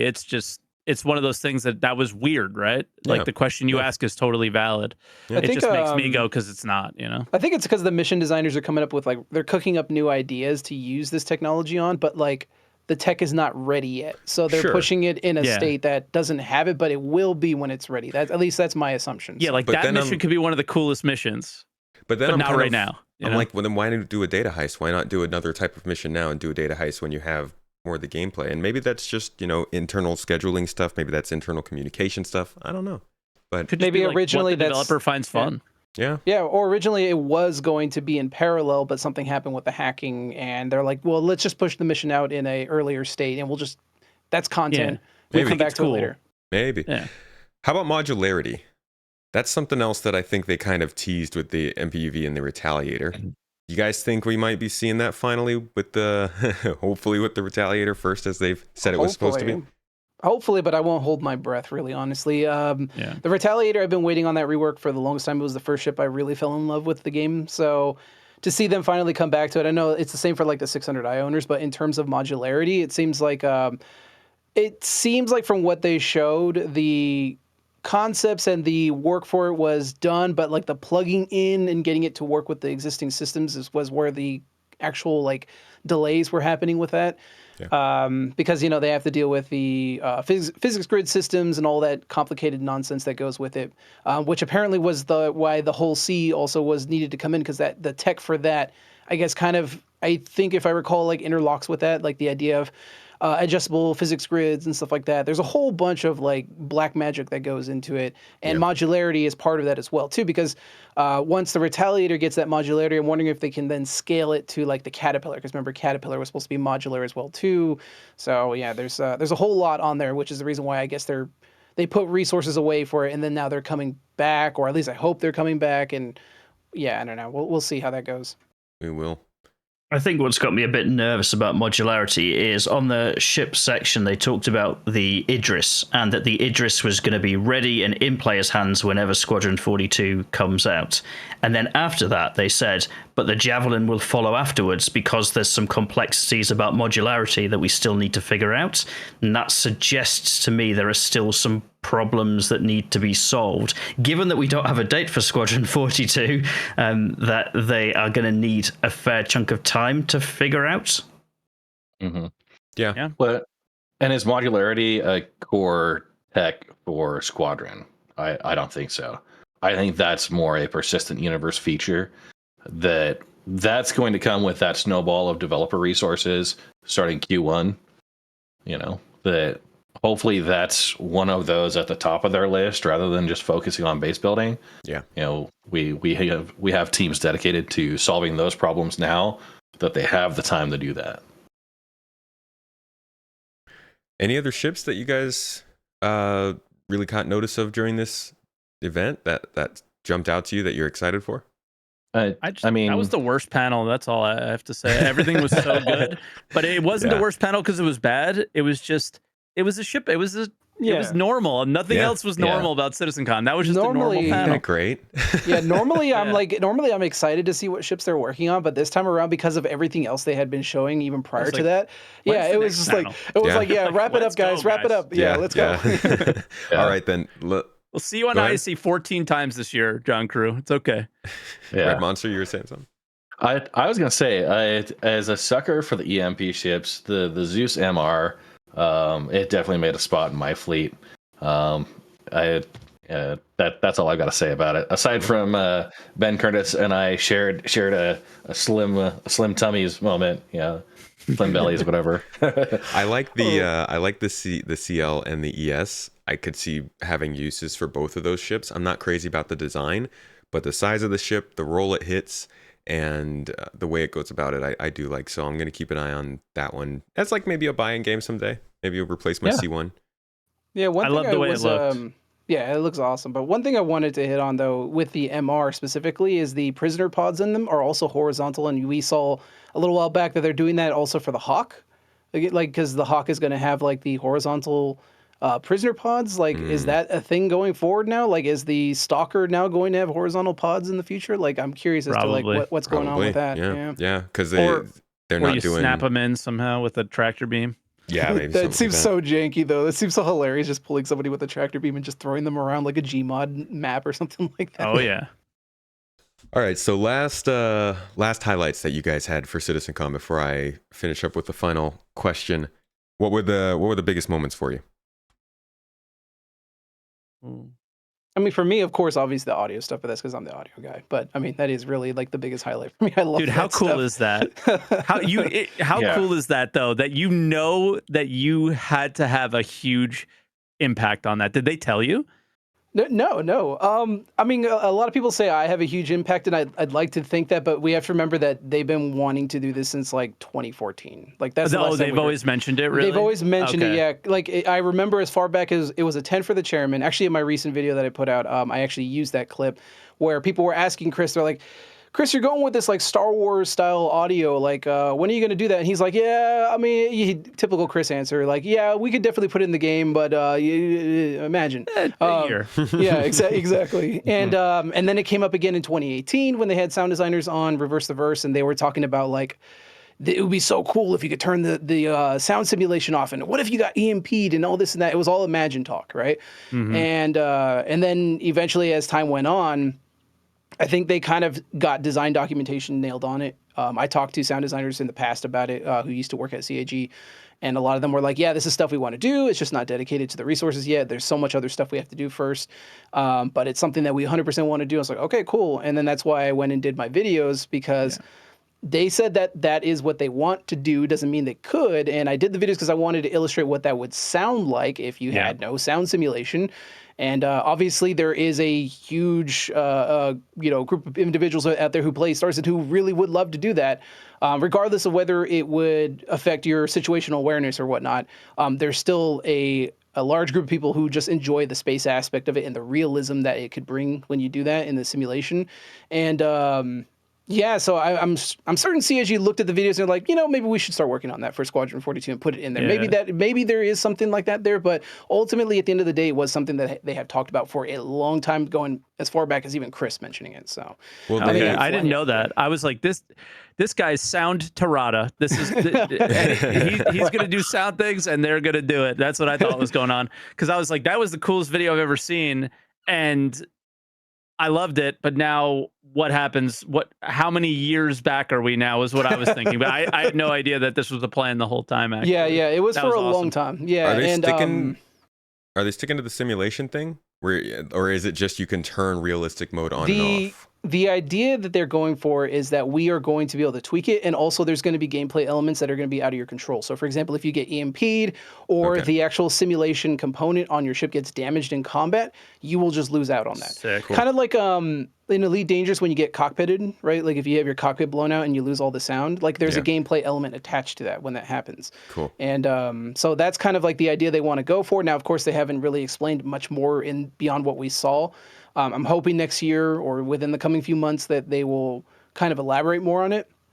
One thing I really want to see them do, if they can, is really let us tweak the mix, if we can, on the sound simulation, because one of the things that's always a pet peeve of mine for Star Citizen ship combat is how weak the weapons can sound, and that's because a lot of other elements take priority. And I would love to just like dial back my engine sounds and like bring up like weapon sounds, impact sounds on my ship, because I want to actually hear CIG when my ship is getting hit. That's the problem with the game. You can't tell when you're getting shot sometimes. Yeah. In and outside sometimes of Too late. Yeah, sometimes that's a network related issue, because you'll see a guy shooting 90 degrees away and all of a sudden your shields are going down and it's like, what's going on? And sometimes rounds will go through your shield. So there's network stuff, but when it is actually working and it is fully fleshed out and it's actually running at full cylinders and the servers are behaving properly, it works pretty decently, but it could always be a lot better in my opinion. Now, obviously, like they have an entire design documentation they're going to be going through on that. They're going to be going through all kinds of stuff on that. They have to then go and rework all the ships. All the ship weapons are going to get rebalanced, of course, because we have master modes coming in and they're going to be doing all that balancing. So I'm hoping that they're going to be taking a look at it, and then I'm hoping they also can give the player the ability to tweak that to some extent. And the reason why is because I'm a big fan of allowing players to do customizing of stuff. So anybody who played like MMOs, right? The ability to customize your UI, I think, is like integral to like any good MMO, in my opinion. And I would love the ability for us to do that in game for like the sound as well. I think that would be really cool. That'd be great. Anybody else? Biggest moment of the event for you? Blueprints, Okay, crafting. 100%. I've known about it for a long time too, that was the thing in the plans. I don't remember when I even heard it. That's how long ago it was. And I knew that ships were always in the plans and all this stuff. And I was just like, when are we gonna say this stuff? Or did they stick to it? And they did. And it was like, because you had to. There were so many arguments in the community of like around crafting and that this type of stuff can't happen. And Some people were saying crafting wasn't even going to be a thing. Yeah, I mean, Chris did, right? So it's understandable if they felt that. This might be an F8C scenario again, where it's like we thought they adamantly said they wouldn't sell it, even though they were like kind of like very coy about it. But I swear I remember Chris specifically saying we will not have MMO style crafting, whatever, that gives him an out still there too, right? But the I think this surprised a lot of people, and I still see people coping about the fact that like it won't be all ships, and it's like, nah, I don't think it's going to be all the ships. Like it makes sense for crafting to drive the economy though, as an in-game component.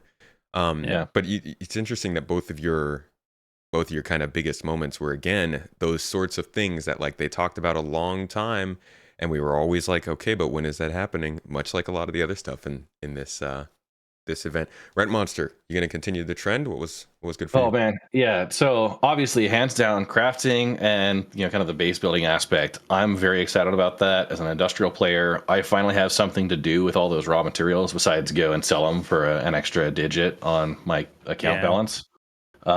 I feel like as far as overall gameplay engagement, I'm gonna get plenty of mileage out of that. I am excited about it, and I could talk at length about it. But I did want to touch on one we haven't talked about it much, and it's probably something that from the first person's perspective we don't get to see a whole lot. But the new character creator and what they've done with not only the increase in the number of heads that got scanned in game, but now the new way that DNA system is going to basically. You no longer have a library of 60 heads. You have a library of rule sets that say if you increase this feature by X amount, there's this other model we're going to pull that section from. They're kind of interpolating all the different features together, so you can really go ham with it. Like I saw that and I was really impressed with it, as well as the new hair. That obviously I'm not going to spend a whole lot of time doing selfies, but I was very impressed with that. That was one that got me excited. And as I was rewatching the panels, Mrs. Red actually sat down next to me. She was like, "That's actually really cool." And if there's something that can get Mrs. Red into my nerdy video games, I'm going to be all about that. So. Oh my God. Just on that note, my wife started looking up if she can play Star Citizen on a Mac after the base building demo. Dude, you should, at the event, as soon as the map stuff came up, Mrs. Tomato was like, "I'm going to play. I can play the game now." And just constantly throughout all of CitizenCon, she's just been waiting for like the game to get to a point where a normal person can like actually figure your way around the game. And that kind of stuff, the character creator, the maps, the base building, the loot stuff is all like that casual thing that'll finally be more interesting to normal people. Farrister, big moments? Yeah, so I loved the engineering, loved the ships, loved Squadron 42. I think I'd also have to mention the community reactions. So this CitCon, I think people were really positive, but not like in a white knighting, copium hype, bury my head in the sand and pretend everything's wonderful kind of way. It was more from I'm really proud to support this. I'm really proud that we can see some tangible progress. And for me, halfway across the world, seeing people meeting up face to face, chatting, hanging out, enthusing about Star Citizen with each other, like I was living vicariously through that. That looked like an incredible experience. And for me, the community for Star Citizen can be, it's not always, but it can be incredibly positive. And lots of what I saw from CitizenCon was exactly that. So that was definitely a highlight. And I'd also have to mention all the love for Bone. I think it was the new Jared Red 2, for those who remember that. I thought that was fun as well. Yeah, I missed the yelling at Glenn, to be honest. Yeah. But yeah, being there was incredible. It was, the positivity was nuts. I didn't expect to have as much fun as I did. Mrs. Tomato said it was the best event she's ever been to. The vibes were good. The camaraderie was good. People were just happy to be like hanging out and hearing good news. Um, yeah, I loved it. How hybrid Red Monster? Would you guys enjoy your time there?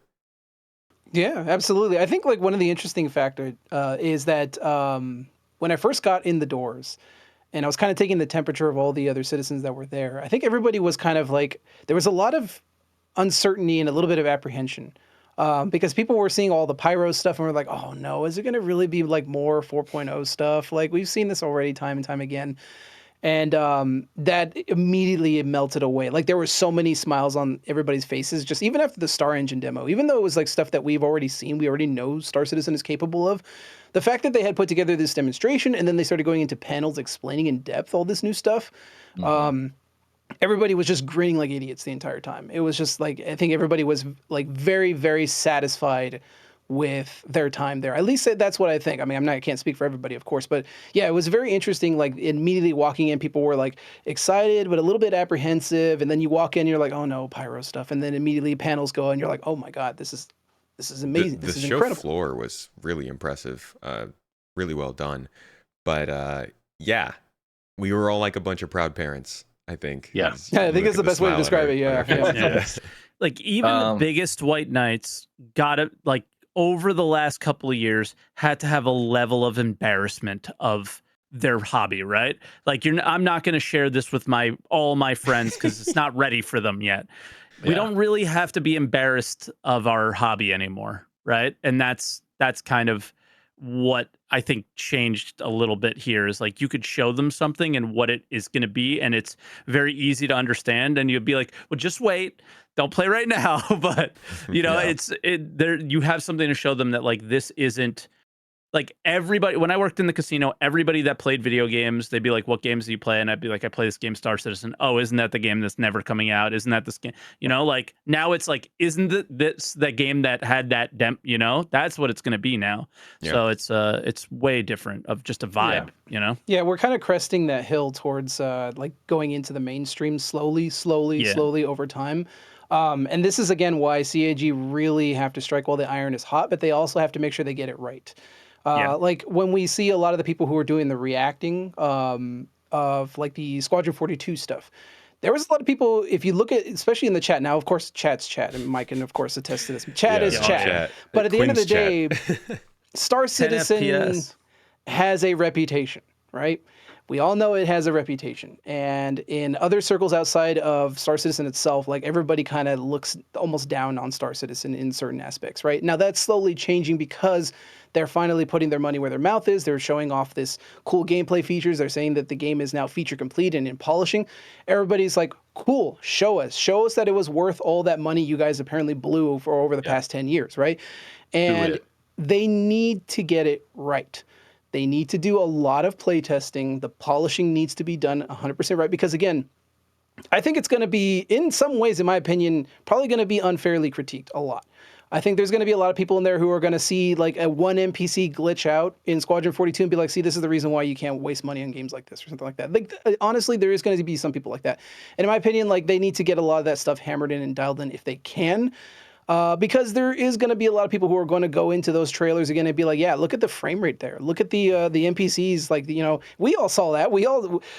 I'm sure in the moment, some of us were kind of like overlooking it and be like, this is incredible. But at the same time, in the back of our heads, we're like, yeah, that you guys could have cleaned that up a little bit more, you know.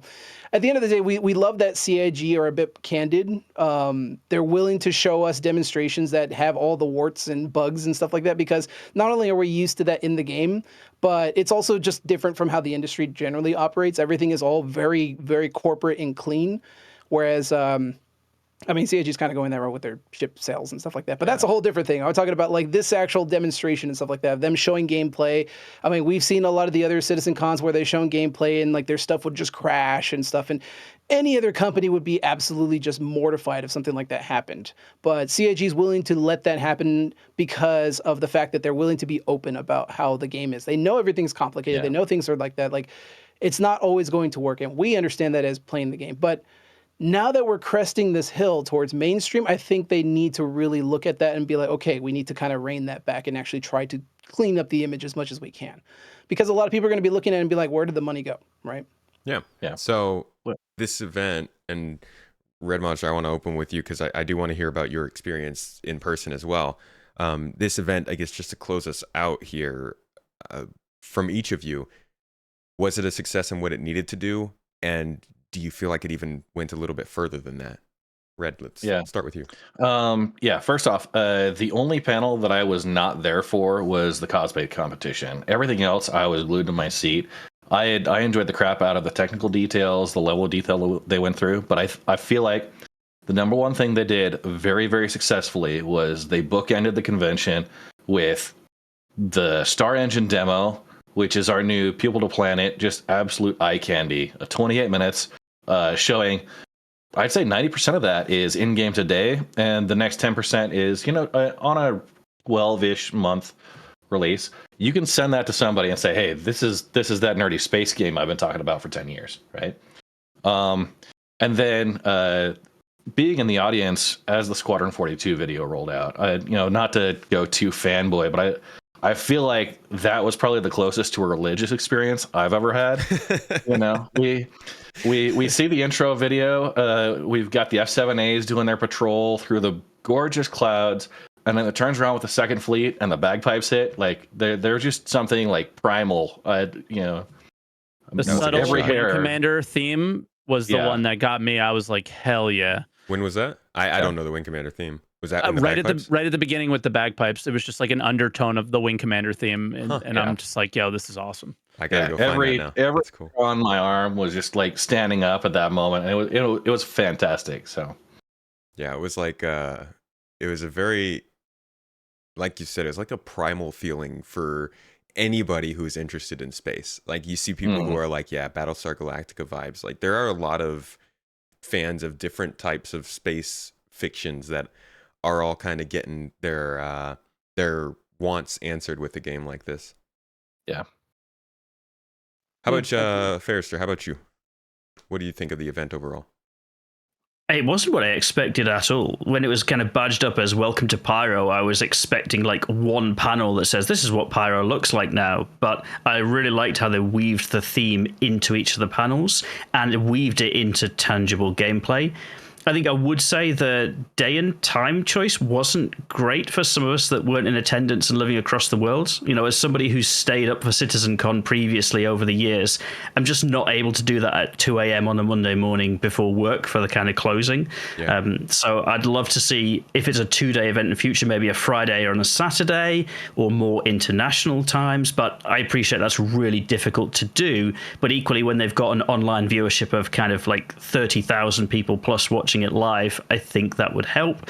But for me, I'm really enthusiastic about CitizenCon. I think it was exactly what Star Citizen needed, and I think the reaction to it has been great. So very positive. Cool. Yeah, I think the panels probably could have started a couple of hours earlier. They started at like 11 a.m. over here. I think 9 a.m. would have been fine. I at the time, I would have said, no, hey, why did these start so early? I wanted to sleep. But like, it makes sense for the viewership internationally, especially. Hybrid, how about you? I mean, ultimately, like I think I've relayed a lot of what my opinion was on there, but ultimately, yeah, I think this was a really, really good showing overall. It definitely was a huge surprise for the most part. I mean, they had all the panels on there, that kind of itinerary they put out. And a lot of it was vague enough to the point where I was like, yeah, this feels like more 4.0 stuff. Okay, whatever, Which is why, again, like I said, when we walked in, everybody was kind of like, oh, what are we going to get? More 4.0. Okay, cool. And then when we got into the meat and potatoes and they were doing show and tell, and they were just like, here it is. Here's everything that we have been working on behind the scenes, and it's going to be coming to you guys soon, TM, like at least maybe next year, hopefully, or sometime beyond that. We don't know. And it was a lot more believable because of the fact that it was actual tangible gameplay they were showing. It's one thing to just show slides and concept art and to show design documentation and stuff like that. It's another thing to see it, in glorious 60 FPS and with the developer sitting there just showing it, playing in the background, being like, hey, this is us doing it. What do you think? It's an entirely different experience, right? Because the last one I personally went to was in 2018. And that one was a lot of Imagine tech in there for sure, but they were also showcasing like what was it, the new they That was showed back the when we saw new cloth. yeah, they showed the cloth stuff, but it was mostly like a lot of the Lorville stuff, right? They were talking about Lorville and Hurston and all that stuff. Then they debuted the Valkyrie, and the Valkyrie was like the big one. Everybody was losing their mind, and even back then, I was thinking to myself like, yeah, but like, is this a mission in the game? Like, is this really going to be a thing? Like, this is That obviously was just the only time it was. Yeah, that Yeah, was actually exactly. one of the Yeah. good ones. Yeah, they that was the one with the satellite too, I think if I recall. That was But then they had awesome. but then they had like the player come in with the Valkyrie and he was like fighting other players. It's like, okay, that's not part of the mission. Yeah, okay. The yeah, that one was it's like we don't even have AI on planets at the time. So it was like we only had UGFs and that was it. So but even in the back of my mind, that one was like, yeah, okay, this seems cool. And then I watched the one on 2019. I watched the stream of that one, and they were showing like the stealth mission in Microtech. Oh my god. So, and then the subsequent ones were all streams. They were all cool, but it was all 4.0 stuff. And then this one around, like I said, I went and I was just like, okay, let's see what we got, guys. Is going to be more 4.0s? No, no. It was all show and tell. It was all Squadron 42 stuff that's coming in soon. And yeah, I mean, I was absolutely blown away. This was definitely a big win because CIG needed to put a big dub after 318. They needed a big dub, and this was definitely it right here. This was yeah, I think they really built off of the success of what they've done the last 2 years. 2 years ago, so yeah, 21. I think they kind of got it. They still did a little bit of like sort of unrealistic gameplay demo stuff, but it was stuff to show things off. But I think they focused a lot on making sure the panels were informative about stuff they were doing presently. But then last year, I feel like was really when they started to get better at focusing hard on what's actually being developed and less on like the dream of the gameplay they want to do. But this year, they really refined it. You know, gameplay demos right there on the spot. Stuff that we know is being worked on, stuff they've already presented before. I think that was like the best sort of clue to me was that they were leading us into this CitizenCon literally advertising things that we've already seen. So it wasn't like they were trying to wow us with something amazing. They were legitimately trying to show us where they were, and I really enjoyed that. Mike, we've talked about this a couple times this year. CitizenCon, our expectations, and you were worried about them diverting too many resources to the show and sort of how that's caused problems in the past. I'm interested in hearing now what you thought of it. I mean, it was the exact opposite of that issue, right? Because the show was exactly what you just said. They didn't show us a demo of what they would like to do. They showed us polishing what they've already done, right? A lot of it was polishing what they already did, and that's such a night and day difference in the way that they've communicated in the past, right? It was, and just to be clear, we still got a lot of that. Like there was a lot of there was this is what we're doing, and then there was still a lot of this is what we would like to do, and it's sometimes very difficult to figure out what is what sometimes, but I think everything you saw visually is something that you can really put some weight into and be like, all right, well, it's just up to implementation. Obviously, that's not simple. If it was, it would all be in 322, right? Because it's all pretty much visually there, outside of a few things like on the star map that none of us really mentioned, although, outside of, I think, Red. But those things are not done either, right? They said they wanted a few more features on them. So for me, it was the opposite. It wasn't a waste of time. It was showing, the whole point was to show we didn't waste your time, we didn't waste your money, and that was good. That was good. We like that. Feels like they finally figured out CitizenCon. Feels like they figured out CitizenCon. Now it's about figuring out doing the job. It's about getting the job done now and delivering it to the players in a state that is not what you're experiencing now in the game, right? Yeah. And we're not gonna avoid server problems yet. That's still in our future. That's the hard part. Going back to the whole, it's hard to go back to 321. Is like it's going to be hard to see how well Squadron 42 performs and looks, and know that we'll probably never get that in Star Citizen. Like Star Citizen can get optimized, it can get good, but they will always be able to push Squadron further, right? Yeah. but you'll also get experiences in the PU that you'll never get in Squadron, of right? Like course, there'll be give and take there. So yeah. Like it's the difference between a narrative hand-picked story and like Sure. an online game.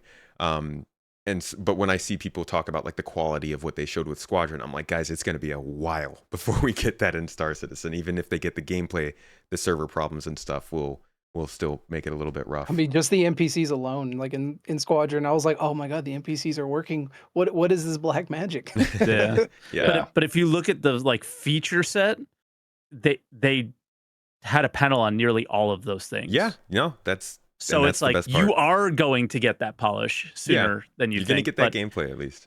But you're not going to get maybe not the experience, as perfect as we would like, of course. Yeah. But I think I can speak for all of us here in saying that after that event, things are looking better for Star Citizen. Things are up, and I hope that they can carry that through the holiday into the new year with a good Q1 patch with some of these features they showed us. For sure. Strike while the iron is hot, CAG. Yeah. Please. Thank you all for joining me today. This has been a great show, our longest Citizen Central, I think, to date. Before we head off, one last time, I'd like to give you guys a chance to tell people who you are and where they can find your content. So, RedMonster, why don't you start us off? Yep. I'm RedMonsterSC. You can find me on Twitch every Sunday morning for my group Sunday morning mining sessions. And then on YouTube, where I've got tutorials for industrial gameplay. Thank you. Farrister, how about you? Yeah, hi, I'm Farrister. You'll find me most on YouTube/Farrister. Do lots of videos, mostly showcasing some of the beautiful stuff that happens in game, like the ships and the locations. More often than not, you might find me in the Twitch chat of some of these people that are actually streaming, because I get a lot of buzz out of watching some of the other people in the Star Citizen community. Appreciate that. It's always fun to see familiar faces pop in. Hybrid. Hey folks, Hybrid. I am the audio guy of Star Citizen, so to speak. Hybrid V audio on YouTube. I mostly do a lot of different variety stuff, gameplay, tutorials, and whatnot. Of course, I'm known for doing like audio stuff, like little audio demonstrations of using the game and whatnot. I've also been known as the smooth landings guy now, apparently, because I like to critique people with their smooth landing videos. Videos are awesome. So I'll probably be going back and doing a lot of that. But now that the game has been improving a lot more in stability-wise, pyro is now a thing. Like, it's going to be a lot of fun to just generate more gameplay videos and getting back into doing a lot more tutorial stuff like that. So that's what I'm going to be focusing on going forward. So I look forward to seeing you all there. Cool. Thank you. And SaltEMike. I'm the React guy, I guess. I don't know.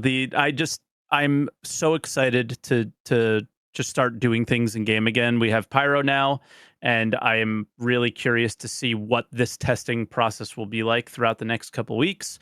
And that's pretty much what I'm up to outside of Answer the Call podcast, which is something that's changed a little bit as well. Recently, bringing on Croncy as a co-host has been a big deal and a really exciting thing. I'm just gonna pop in, and I do my similar to Red. I do Saturday morning like org stuff, and this week I had the best experience I've ever had in Star Citizen ever. It was, and we all talked about like coming back to 321 and not being great. I had the best Star Citizen experience I ever had. So Cool. Yeah, I mean, I don't know, watching videos, playing the game a little bit. I'll be around, I guess. Living the Star Citizen life. I just realized we didn't even talk about Pyro. There's just so much at CitizenCon that we didn't even get to talk about Pyro. That's that'll have to be at the next show, folks. Let it cook a little while. That's probably a good thing. Yeah. It could use. Yeah, it's going to be over the next couple of days. So let it stew for a bit. Yeah, For sure. All right, guys. Thank you again for joining me, folks. Thanks for coming to another episode of Citizen Central. This is our monthly podcast, but I also do a weekly one, Launch Sequence. Keep an eye out for that. We're covering Star Citizen, CitizenCon, Squadron 42 across both of those throughout the next couple weeks. YouTube, audio platforms, wherever you like to get your stuff. But thank you so much for tuning in for this show. Hope you got something good out of it and enjoyed it. And go check these folks out on all their platforms. Thanks again for coming, and I'll see you all next week.